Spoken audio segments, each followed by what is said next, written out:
और haloalkanes and haloalkanes. इससे पहले मुझे आपसे जो बातें करनी है पहले वो इंपॉर्टेंट बातें सुनो। आज पहले हमने इससे पहले जितने चैप्टर्स निपटा लिए हैं। पहला चैप्टर सॉल्यूशन, दूसरा इलेक्ट्रोकेमिस्ट्री, तीसरा chemical kinetics, fourth D and F, fifth coordination compound, sixth amines, seventh biomolecules. ये सारे के सारे हमने निपटा लिए हैं, ख़त्म हो गए कम्प्लीटली। इनके बारे में पढ़ लिया है। अब जो हमारे 3 चैप्टर्स रह गए उनमें एक हेलो एल्केन्स अब हो जाएगा। फिर हमारे सिर्फ 2 चैप्टर्स रह जाएंगे, उन्हें भी आपको करके जाना है, ठीक है। इतना ही था आपके सिलेबस में और ये पूरा का पूरा हम कंप्लीट कर देंगे आपके एग्ज़ाम से पहले। अब ये आपका हेडेक, आप कैसे देख रहे हो। अगर मैं आपको एक दिन में ही सारी 10 की 10 वीडियो देता कोई फ़ायदा नहीं है, आप कन्फ्यूज़ ही होते हैं। इसलिए मैंने कुछ टाइम स्लॉट रखे थे, उस हिसाब से वीडियो बनाई है, उस हिसाब से आपके लिए ये क्या कर रहा हूँ, पोस्ट कर रहा हूँ। तो आपको ये सारी चीज़ें रिवाइज़ करनी है बार-बार और एक बार और देख के जानी है, ठीक है। आप ध्यान दीजिए please. Haloalkanes and haloarenes के बारे में पढ़ते हैं। हेलो एल्केन्स और हेलो एरेन्स होता क्या है। जैसे कि आपका एक मिथाइल ग्रुप था, मैंने इस पे Cl2 की रिएक्शन कराई, एक Cl हाइड्रोजन लेके चला गया, बचा जो एक और Cl वो यहाँ लग गया ऐसे टाइप से। तो ये क्या बन गया, ये क्या है एल्कीन ग्रुप और ये क्या है हेलोजन ग्रुप। तो दोनों को मिला के क्या बन गया hello alkene, hello alkene. Hello arenes का मतलब क्या होता है, एरेन्स का मतलब होता है रिंग। क्या होता है रिंग, रिंग लाइक स्ट्रक्चर, ठीक है। और हेलो का मतलब तुम्हें पता ही है हेलोजन, ठीक है। अब रिप्लेसमेंट कर देना ऑफ किसका, रिप्लेसमेंट कर देना हाइड्रोजन एटम का इन एलिफेटिक या एरोमेटिक हाइड्रोकार्बन में बताया ना। एक हाइड्रोजन को लेकर चला जाएगा कोई ना कोई और फिर क्या हो जाएगा उसकी जगह क्या लग जाएगा हेलोजन। तो रिप्लेसमेंट कर देना हाइड्रोजन एटम का बाय हेलोजन, तो क्या बन जाता है हेलो एल्केन, ठीक है। अब क्लासिफिकेशन ऑफ हेलो एल्केन ये आपको पता है। अगर एक on the basis of number of halogen atom, हम सबसे पहले क्लासिफिकेशन करेंगे कि कितने हेलोजन एटम उसके लग रहे हैं। अगर एक लग रहा होगा तो मोनो हेलो एल्केन, दो लग रहे होंगे तो डाई हेलो एल्केन और अगर 3 लग रहे होंगे तो ट्राई हेलो एल्केन। कोई हार्ड है क्या, समझ में आ गया। और 1 डिग्री 2 डिग्री 3 डिग्री, अगर जिस कार्बन से हेलोजन लग रहा है वो कार्बन फर्दर एक और कार्बन से लग रहा है तो 1 डिग्री, 2 कार्बन से लग रहा है तो 2 डिग्री और 3 से लग रहा है तो 3 डिग्री। 1 डिग्री को प्राइमरी कहते हैं, 2 डिग्री को सेकेंडरी और 3 डिग्री को टर्शरी, ठीक है। यहाँ तो कोई दिक्कत, बताओ तो। अब ध्यान देना, एराइलिक कौन से होते हैं, जिस कार्बन से हेलोजन कनेक्ट है, जिस कार्बन से हेलोजन कनेक्ट है उसका पड़ोसी कार्बन क्या बना रहा हो डबल बॉन्ड, उसका पड़ोसी कार्बन क्या बना रहा हो डबल बॉन्ड। तो याद रखना, जिस कार्बन से हेलोजन कनेक्ट है उसका पड़ोसी कार्बन क्या बनाना चाहिए डबल बॉन्ड, ठीक है। ठीक है, तो इसको इस तरीके से याद रखेंगे। एलाइलिक हैलाइड्स कौन से होते हैं, पड़ोसी क्या कर रहा हो डबल डेटिंग कर रहा हो, क्या कर रहा हो डबल डेटिंग कर रहा हो। बेंजाइलिक क्या होते हैं, बेंजाइलिक का मतलब बेंजीन से डायरेक्ट एक कार्बन लग रहा हो और उस कार्बन से डायरेक्ट क्या लग रहा हो हेलोजन। तो ये कौन सा किसका एग्जांपल है, बेंजाइलिक हैलाइड्स का। किसका एग्जांपल है, बेंजाइलिक हैलाइड्स का। यहाँ तक किसी को कोई दिक्कत आई है ना। हमने सिर्फ क्लासिफिकेशन पढ़ा अभी तक और हेलोजेनस क्या होता है इसके बारे में पढ़ा है। अब विनाइलिक और एराइल हैलाइड देखते हैं। देखो, जिस कार्बन से हेलोजन कनेक्ट है अगर उसका पड़ोसी कनेक्ट हो तो एराइलिक, और बट जिस कार्बन से हेलोजन कनेक्ट है वही कार्बन क्या करे डबल बॉन्ड बनाए तो क्या होगा वो विनाइलिक। क्या होगा विनाइलिक। अगर किसी बेंजीन से डायरेक्ट कोई हेलोजन कनेक्ट है तो उसे कहते हैं एराइल हैलाइड। क्या कहते हैं, एराइल हैलाइड। ये आ जाता है कि इसका नाम क्या होता है, इसका नाम क्या होता है बताना पड़ेगा आपको, एराइल हैलाइड। अब इसकी क्लासिफिकेशन करते हैं 1 2 3, इसका नोमेनक्लेचर करते हैं। नोमेनक्लेचर का मतलब होता है नेमिंग करना। क्या करना, नेमिंग करना। अब ध्यान देना, इसकी नेमिंग करते हैं 1 2 3 के लिए क्या लगेगा प्रोप, और सिंगल बॉन्ड है तो इन, बट बी आर के लिए क्या लगता है ब्रोमो। क्या लगता है ब्रोमो, तो ब्रोमो प्रोपेन, ब्रोमो प्रोपेन। आगे बढ़ते हैं, क्लोरीन का लग रहा है पहले कार्बन पे लग रहा है तो 1 2 3 3 की चेन है तो क्या लगेगा 1 क्लोरो। मिथाइल ग्रुप का लग रहा है 1 2 दूसरे कार्बन पे लग रहा है ये वाला तो 1 क्लोरो 2 मिथाइल, पूरा क्या है प्रोपेन, ठीक है। 1 क्लोरो 2 मिथाइल प्रोपेन। कोई दिक्कत, इसमें क्या है 1 क्लोरो 2 2 डाई मिथाइल प्रोपेन, ठीक है। 1 क्लोरो 2 2 डाई मिथाइल प्रोपेन। ये सिर्फ मैंने एक आइडिया रखने के लिए रखे थे इसमें। इसका नाम क्या होता है 1 ब्रोम 1 3 5 try bromo benzene, 1 3 5 try bromo benzene, ठीक है। कोई दिक्कत नहीं आता। इसका नाम क्या है, इसका नाम ही देखो तो देखो अब ध्यान देना, अगर एक ही कार्बन से 2 हेलोजन लग रहे हो तो उसे कहते हैं जैम। क्या कहते हैं जैम। और इसका वैसे आईपीसी नेम क्या होगा 1 1 डाइक्लोरो इथेन, 1 1 डाइक्लोरो इथेन। कोई 2 कार्बन है तो 2 के लिए इथेन। अब अगर किसी को ये नहीं पता कि किसके लिए आते हैं तो कार्बन, अगर सिर्फ एक कार्बन होगा तो मिथ, 2 होगा तो इथ, 3 होंगे प्रॉप, 4 होगा ब्यूट, 5 होगा पेंट, 6 होगा हेक्स, 7 होगा हेप्ट, 8 होगा ऑक्ट, ठीक है। ऑक्ट तक ही आता है आपको, नॉन और डेक नहीं आता, ठीक है। अब अगर एक ही कार्बन से दो हाइड्रोजन लगे हैं तो क्या होगा, वो जैम, क्या होगा, जैम। बट अगर एक ही कार्बन से दो, मतलब दो कार्बन से दो हाइड्रोजन लग रहे हैं, वो भी एडजेसेंट कार्बन, मतलब आस पड़ोस वाले कार्बन से ही दो हाइड्रोजन लग रहे हैं, तो वो क्या होगा, विष, क्या होगा, विष। तो जैम कौन सा होता है, जो एक ही कार्बन से दो हाइड्रोजन लगे। और विष क्या होता है, जो आस पड़ोस वाले कार्बन दोनों से ही क्या लग जाए, हाइड्रोजन लग जाए, तो विष। समझ में आया यहाँ तक। अब nature of C X bond ध्यान देना जरा, nature of C X bond को इस तरीके से ध्यान दें प्लीज। ये जो हाइड्रोजन है ये क्या होता है, हाईली इलेक्ट्रोनेगेटिव होता है। तो यहाँ पे जो इलेक्ट्रॉन रखे जाते हैं इन्हें क्या करता है, अपनी तरफ थोड़ा सा अट्रैक्ट करता है, क्या करता है, अट्रैक्ट। तो इसकी वजह से इसके ऊपर क्या आता है, डेल्टा नेगेटिव चार्ज। अब इसके ऊपर अगर डेल्टा नेगेटिव चार्ज आया तो इसके ऊपर क्या है, डेल्टा पॉजिटिव चार्ज।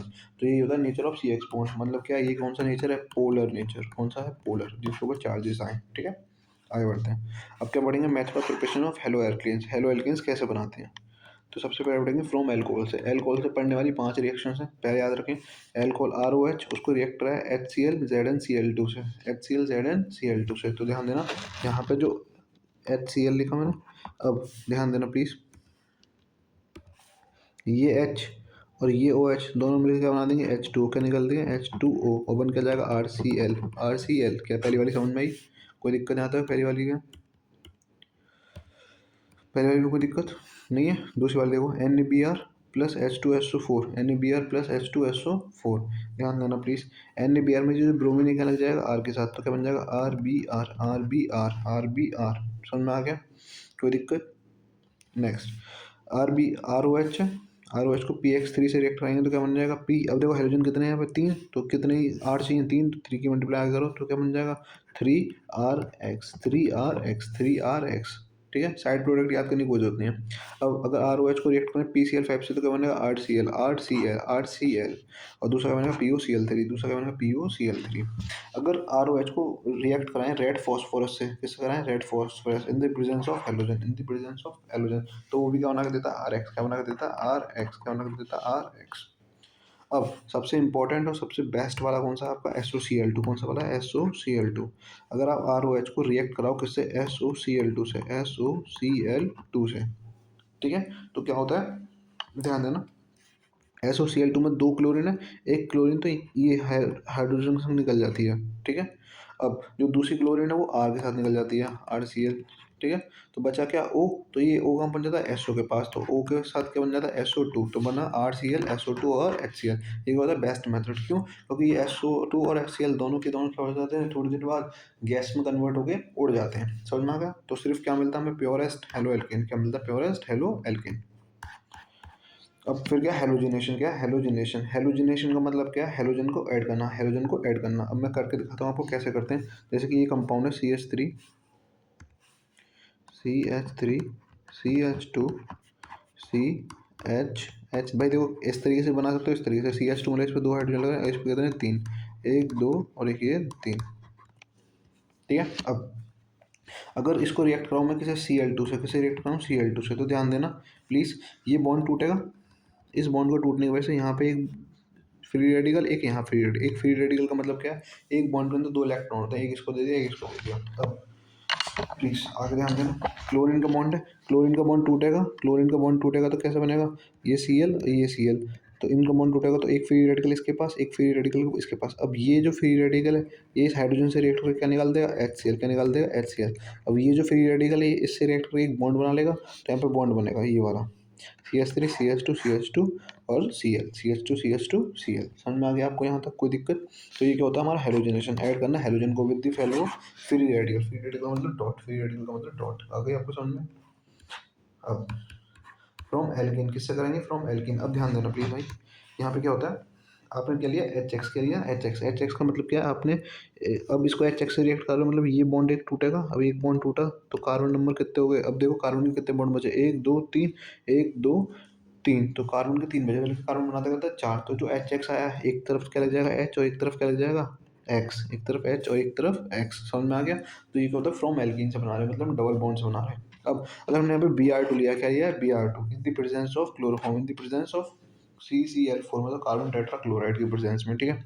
अब ध्यान देना यहाँ पे क्या होता है, देखो दोनों तरफ Br ही लगेगा, तो यहाँ पे क्या होता है, ये बॉन्ड टूटेगा, ये बॉन्ड टूटने की वजह से यहाँ भी बी आर और यहाँ भी बी आर, तो क्या बन गया ये, तो इसको क्या कहते हैं विस ब्रोमाइड, क्या कहते हैं विस ब्रोमाइड, ठीक है, तो इसे विस हाईलाइट कर देते हैं, ब्रोमी लग रहा है तो विस ब्रोमाइड।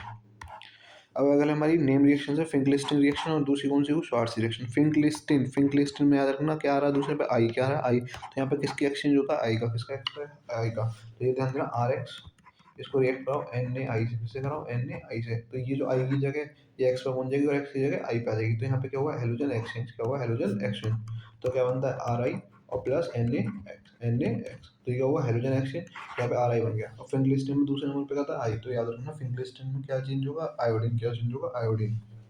नेक्स्ट पढ़ते हैं श्वार्ट्ज रिएक्शन। श्वार्ट्ज रिएक्शन के में क्या चेंज होता है फ्लोरीन, क्या चेंज होता है फ्लोरीन, कैसे होता है ध्यान देना, आर बी आर उसमें क्या था एन आई और इसमें क्या है A G F, A G F, A G F और आर बी आई का क्या हुआ एक्सचेंज हेलोजन एक्सचेंज, तो क्या बनेगा R F plus A G B R, A G B R. आपको बस इतना है फिंकलिस्ट में दूसरे नंबर पर आई होता है मतलब आयोडीन का चेंज होगा, और श्वार्ट्ज में किसी का चेंज, किसका चेंज होगा फ्लोरीन का, किसका होता है फ्लोरीन का। अब यहाँ पे ए जी एफ ले सकते हो आप, सी ओ एफ टू ले सकते हो, एस बी एफ टू ले सकते हो, या H G two F two ले सकते हो, कुछ भी ले सकते हो, बनेगा यही प्रोडक्ट, ठीक है आर एफ, क्या बनेगा आर एफ। अब preparation of haloarenes, preparation of haloarenes ध्यान देना प्लीज, एक कंपाउंड है, इसके ऊपर क्या है सी एस थ्री, आप इसको रिएक्ट कराओ एक्स टू से, किससे रिएक्ट कराओ हेलोजन से, in the presence of F E dark, in the presence of dark reaction है, तो क्या बनेगा बेंजीन के ऊपर एक तरफ क्या जाएगा सी एस थ्री, अच्छे बताओ इस बेंजीन के ऊपर सी एस थ्री, तो इसका नो कॉमन नेम क्या होता है टोलुइन, क्या होता है टोलुइन, ठीक है। अब अगर इसको एफ ई डार्क से कराएंगे तो एक बार ऑर्थो पे एक्स लगेगा और एक बार कहाँ लगेगा प्लस, एक बार कहाँ लगेगा पैरा पे, एक बार कहाँ लगेगा पैरा पे सी एस थ्री और एक बार कहाँ लगेगा पैरा पे। अब मेजर वाला कौन सा होता है पैरा वाला, पेजर वाला क्या होता है मेजर, और माइनर वाला कौन सा होता है ऑर्थो वाला, माइनर वाला क्या होता है ऑर्थो, ठीक है समझ में आ गई। तो ये क्या होता है हमारा फ्रॉम हाइड्रोकार्बन से प्रिपरेशन, क्या है प्रिपरेशन। अब हम पढ़ेंगे फिजिकल प्रॉपर्टी। अच्छा हेलोजन में एक ही पढ़ाई है, हेलोजन में भाई पुरानी वाली जो थी वही सारी चल रही है यहाँ भी, ठीक है।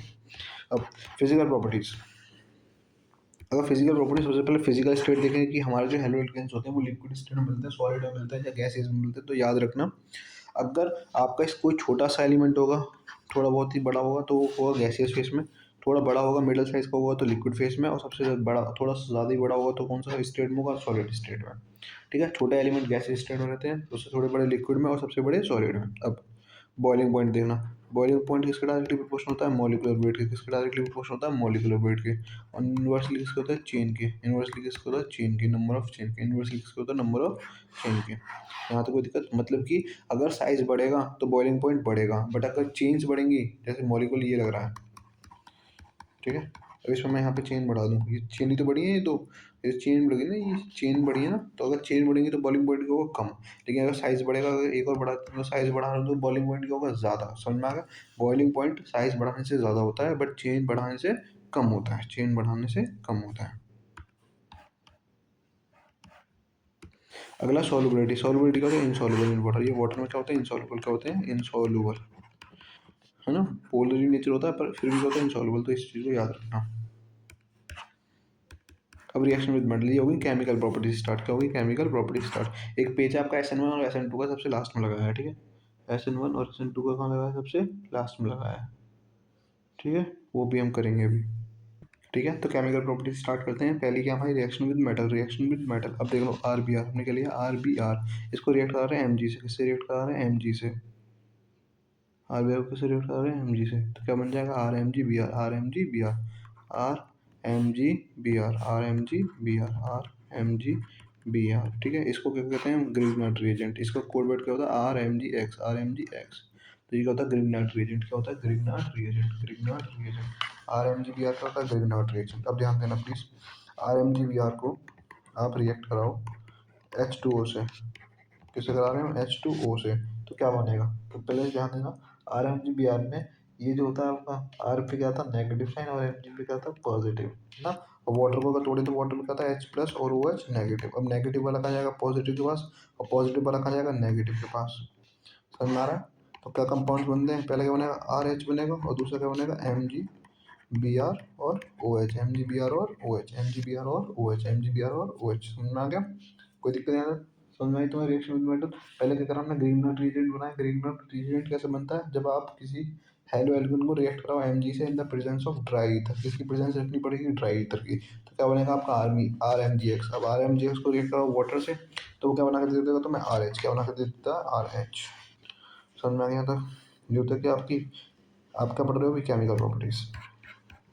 अब नेक्स्ट है वुड्स रिएक्शन। वुड्स रिएक्शन में क्या होता है, ध्यान देना, RX plus Na plus XR is equals to, यहाँ पे क्या होता है 2। तो यहाँ पे देखो ये जो कंपाउंड है पूरा का पूरा क्या होता है, जुड़ जाता है। तो यहाँ पे क्या बन जाता है 2NaX, 2NaX, दो सोडियम और X। अब X की जगह Cl भी हो सकता है, तो 2NaCl हो जाएगा, फिर 2NaBr, इस तरीके से। बचा क्या हमारा R और R, ये दोनों एक साथ जुड़ जाते हैं, तो क्या बन जाता है RR। क्या बन जाता है RR, समझ में आ गया? RX plus 2Na plus XR, तो क्या दोनों को जोड़ दो, X को किसके साथ, Na के साथ, तो क्या जुड़ जाएगा R और R बचेगा, उन दोनों का बॉन्डिंग कर दो। तो ये होते हैं वुड्स रिएक्शन। क्या होती है, वुड्स रिएक्शन। आगे बढ़े। अब रिएक्शंस ऑफ हेलो एरेंज क्या पढ़ना है, जैसे कि आपके बेंजीन के ऊपर Cl लग रहा है, बेंजीन के ऊपर क्या लग रहा है, Cl, तो क्लोरोबेंजीन है, इसको रिएक्ट कराओ NaOH से and the presence of 623 kelvin, 623 kelvin H plus की प्रेजेंस में। तो क्या होगा, यहाँ पे बेंजीन के ऊपर क्या आ जाएगा, OH। क्या आ जाएगा, OH। अब इलेक्ट्रॉन विड्रॉइंग ग्रुप लगाएंगे तो क्या होगी, रिएक्टिविटी इंक्रीज होगी। फॉर एग्जाम्पल अगर मैं अब NO2 यहाँ लगा दूँ, ठीक है, तो ये जो टेम्परेचर है 623 ना होकर क्या होगा, थोड़ा सा कम हो जाएगा। फिर अगर मैं एक NO2 यहाँ लगा दूँ, टेम्परेचर और कम हो जाएगा। फिर अगर मैं टेम्परेचर यहाँ लगा दूँ, एक और NO2 यहाँ लगा दूँ, तो अब यहाँ पर टेम्परेचर देने की जरूरत नहीं, बस वार्म वाटर करो, थोड़ा सा हल्का पानी, और रिएक्शन अपने आप हो जाएगी। तो समझ में आ रहा है? तो कहाँ से आए, 623 केल्विन से बिल्कुल जीरो तक आ गए। तो ऐसा क्यों हो पाया, क्योंकि आपने क्या करा, NO2 लगा रहे हो। NO2 क्या होती है, विड्रॉइंग ग्रुप, जो इलेक्ट्रॉन्स को अपनी तरफ खींचती है, इलेक्ट्रॉन विड्रॉइंग ग्रुप। समझ में आया? तो इलेक्ट्रॉन विड्रॉइंग ग्रुप लगा के रिएक्टिविटी क्या होती है, इंक्रीज होती है। किसमें, इस वाले कंपाउंड में, क्लोरोबेंजीन। समझ में आ गया, बात समझ में आ गई?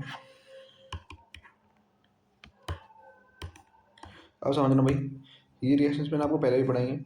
ये क्या होती है, फ्रीडल ग्राफ एसाइलेशन। जैसे कि आपका एक कंपाउंड है बेंजीन, और बेंजीन के ऊपर क्या है, Cl, बेंजीन के ऊपर क्या है, Cl। अब इसको हम रिएक्ट करा रहे हैं किससे, इसको हम रिएक्ट करा रहे हैं इससे, Cl C double bond O CH3। तो ध्यान देना, इस पैरा का जो हाइड्रोजन होगा, इसको मैं इस तरह से बनाऊंगा, पैरा का जो हाइड्रोजन होगा और यहाँ ऑर्थो का जो हाइड्रोजन होगा, ठीक है, इन दोनों में से एक एक कंपाउंड कर जाएगा, Cl ले जाएगा, एक बार ये कार्बन यहाँ जुड़ेगा और एक बार यहाँ जुड़ेगा। समझ में आया? तो C double bond O CH3 एक बार यहाँ जुड़ गया ऑर्थो पे, और एक बार कहाँ जुड़ गया, पैरा पे। मेजर वाला कौन सा होगा, पैरा वाला, माइनर वाला कौन सा होगा, ऑर्थो वाला। समझ में आ गई? इसे क्या कहते हैं, फ्रीडल क्राफ्ट रिएक्शन। क्या कहते हैं, फ्रीडल क्राफ्ट रिएक्शन। यहाँ तो कोई दिक्कत? फिर एक होती है हमारी क्लोरीनेशन। क्लोरीनेशन में क्या होता है, क्लोरीन को ऐड करना। तो हमने यहाँ पे Cl2 को रिएक्शन कराएंगे किसकी प्रेजेंस में, एनहाइड्रस FeCl3 की। किसकी रिएक्ट कराएंगे, Cl2 को रिएक्ट कराएंगे किसकी प्रेजेंस में, एनहाइड्रस FeCl3। तो ये क्या कहते हैं हम, क्लोरीनेशन। तो यहाँ पर देखना, क्लोरीन एक बार इसके ऑर्थो पे ले जाए क्लोरीन, एक ऊपर का लगेगा पैरा पे। पैरा वाला मेजर रहता है, माइनर वाला कौन सा रहता है, ऑर्थो वाला। किसकी रिएक्शन करानी पड़ती है, Cl2 की करानी पड़ती है किसकी प्रेजेंस में, एनहाइड्रस HCl की प्रेजेंस में। ठीक है, तो इसे कहते हैं क्लोरीनेशन। ठीक है, यहीं पे अगर ब्रोमीन की रिएक्शन कर रहे थे Br2 की, तो क्या कहते हैं, ब्रोमिनेशन। ठीक है, अगर HNO3 ले रहे हो तो कभी भी तो क्या होगा, नाइट्रेशन, मतलब NO2 ऐड होगा। HNO3 ले रहे हो तो क्या होगा, नाइट्रेशन, NO2 ऐड होगा। तो आपने HNO3 लिया किसकी प्रेजेंस में, कंसनट्रेटेड H2SO4। तो एक बार ऑर्थो पे नाइट्रो लग जाएगा और एक बार कहाँ लगेगा, पैरा पे। एक बार ऑर्थो पे नाइट्रोजन लग जाएगा, एक बार कहाँ लगेगा, पैरा पे। अभी सल्फोनेशन, ये मैंने एमाइंस में नहीं पढ़ाया था, अगर यहाँ पढ़ा रहा हूँ तो इसका मतलब समझ जाना, एमाइंस में नहीं पढ़ाया था। सल्फोनेशन में देखना, कंसनट्रेटेड H2SO4। H2SO4 में क्या होता है, यहाँ से क्या होता है, एक ऑक्सीजन और एक हाइड्रोजन निकलता है, OH। क्या निकलता है, OH। और यहाँ पे एक हाइड्रोजन लेके क्या बना देते हैं, वाटर निकल जाते हैं। ठीक है, फिर यहाँ पे बनता क्या है, कंसनट्रेटेड H2SO4 आ रहा था, इसका मतलब क्या होगा, सल्फोनेशन होगा, मतलब SO3H को क्या होगा, ऐड, SO3H का क्या होगा, ऐड। ये कहाँ कहाँ होता है, एक बार ऑर्थो पे और एक बार पैरा पे, एक बार ऑर्थो पे और एक बार पैरा पे। यहाँ तक कोई दिक्कत हो तो बताओ, वरना आगे बढ़े। क्लियर है यहाँ तक? क्या यहाँ तक क्लियर है?